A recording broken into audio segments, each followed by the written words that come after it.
book following a different menu? Yes, the Covens menu. Hey yo, and welcome back to my channel where I talk about writer things, parent things, and writer parent things. This week I'm going to discuss some of my absolute favorite tropes about witches. Please do keep in mind that my trope videos are 100% my personal bias and opinions. Don't agree? That's fine. And onward into the video. Now, I grew up with two sisters, plus my family's pretty witch-themed and was very charmed. So I gravitate towards a lot of stories that do feature three witch sisters with unique powers. While I don't always relate to the oldest, there is a special bonus when I can relate to her even at a little bit of a level. While I do tend to enjoy a variety of dynamics between the sisters, they will tend to fall under one of two tropes. Either the three faces of Eve, the wife, the seductress, and the child, or the Hecate sisters, the maiden, the matron, and the crone. Personally, I tend to enjoy the Hecate sisters more, but the three faces of Eve are still pretty fun. Sometimes, on rare occasions, this trope will actually get played around with, and the siblings will be of varying genders, or three brothers, which I'm here for any version of that, please.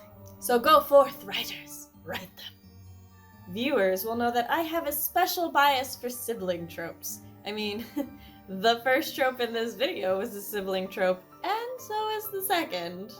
Which should be no surprise that I enjoy twins with opposite powers. I am a total sucker for when witch twins have like solar and lunar powers, or fire and water, light and dark, or some sort of twist on creation and destruction. I mean, when one twin can heal and the other one can blow shit up, I really love it. It's a fun time. So many potential interesting dynamics. While sometimes there's a good twin and an evil twin, I generally prefer it when they're just on the same side. And I especially like when the twins can cast magic together and it like amplifies their spells, because twin power, I mean, just because the sources of the magic are different doesn't mean it's not just magic.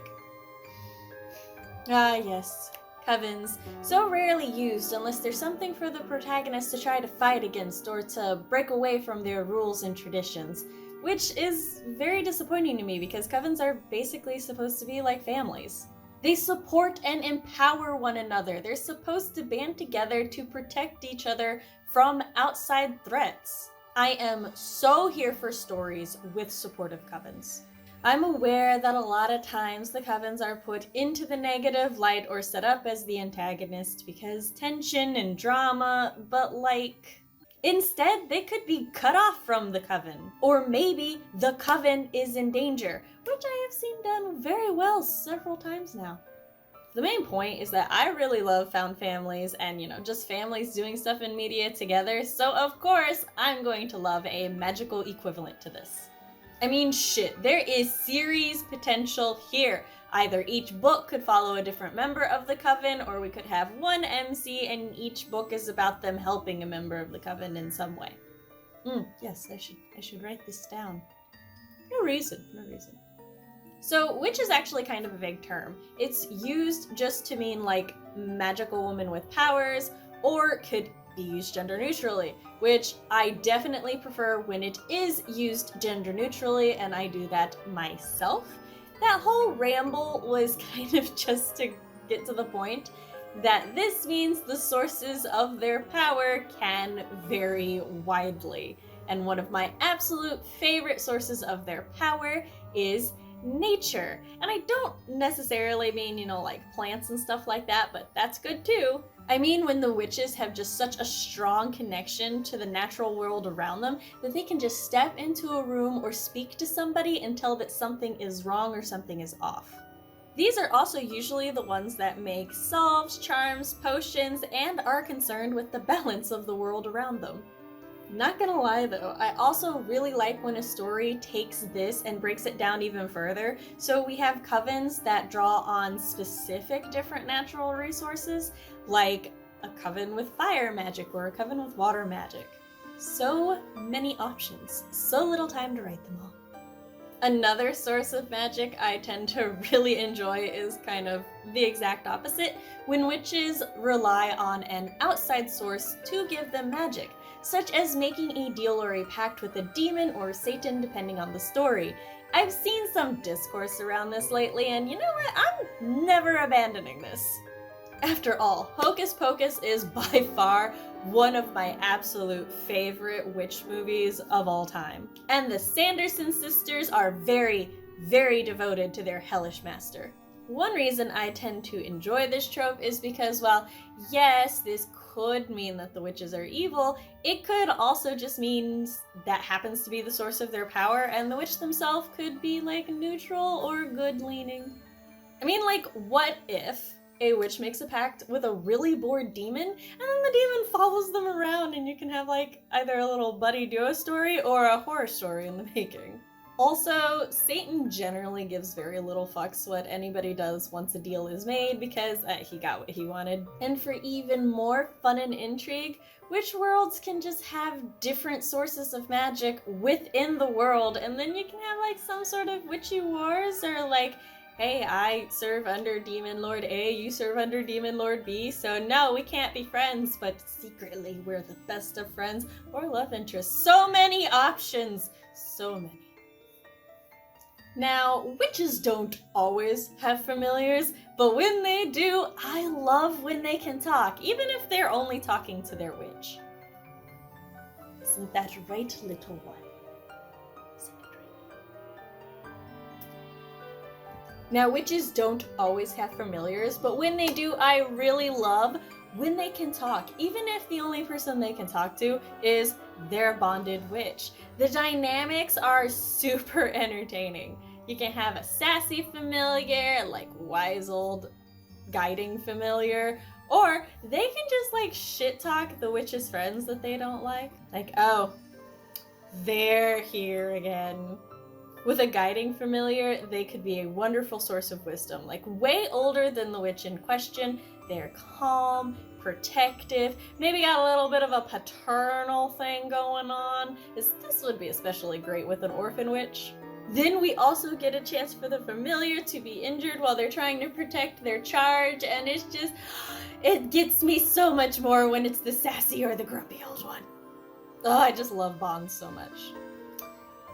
Anywho, something that I haven't really seen a lot in recent media, but I vaguely recall from my childhood that I really adore, is when a witch's magic is just so powerful they can't cast anything right. They just fuck up everywhere. Mostly everyone just kind of assumes that they're really bad at magic, so they have a bit of a shitty reputation and really low self-esteem, but they're gonna keep a truckin' anyway because damn it, they're gonna learn magic if it kills them. Or everyone else in a 100-mile radius. And then something happens and their magic just explodes. Suddenly, everyone's taking them seriously. They require special training to master their magic. Meanwhile, the antagonist is like super powerful and fucking shit up somewhere else. They're gonna have to fight them at some point. And I mean, eventually they get good at their magic, but it's a struggle. There's like a whole ass subgenre for this trope, and I am so here for it. Give me witches that have acclimated to the modern world, who have their Etsy shop set up and sell protection and luck wards disguised as therapeutic candles. Who run local cafes where people swear the coffee or the tea will cure migraines, sinus issues, colds, immediately cheer you up on a bad day. And they do, because these witches are spiking them with potions. Also, give me a modern world where magic is commonplace and people are specifically going to this cafe to buy their migraine-curing coffee, which, yes, is in part a running example because it's very much wish fulfillment, and also coffees do help with my migraines, so, like, I believe them to be witchcraft, I just want them to be stronger witchcraft. Just witches in my everyday world, whether or not we know about them, please and thank you. Sam, we may say. A lot of modern media doesn't actually use incantations to cast spells, and while this is very true, it's certainly not dying out either.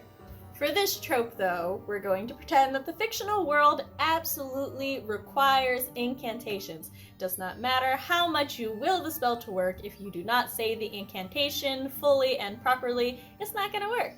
Which means if you want to fuck with your friend and stop their casting, just put your hand on their mouth and boom, fucked up. Except for this super powerful badass who's all like, incantation who, words what? And they can either be the MC, an intriguing side character, or maybe a mentor to teach our main character. Or maybe the MC is the super powerful fuck up from our earlier tropes, and the mentor is this and has to teach the MC to cast spells without the incantations because it's the incantations messing up the level of their powers or something. There's a lot of options here. We could go a few ways. Don't you love versatile tropes? I know I love versatile tropes. Alright everybody, that's all I got for you this week. Do you like witches? What are some of your favorite witch tropes? Let me know in the comments down below.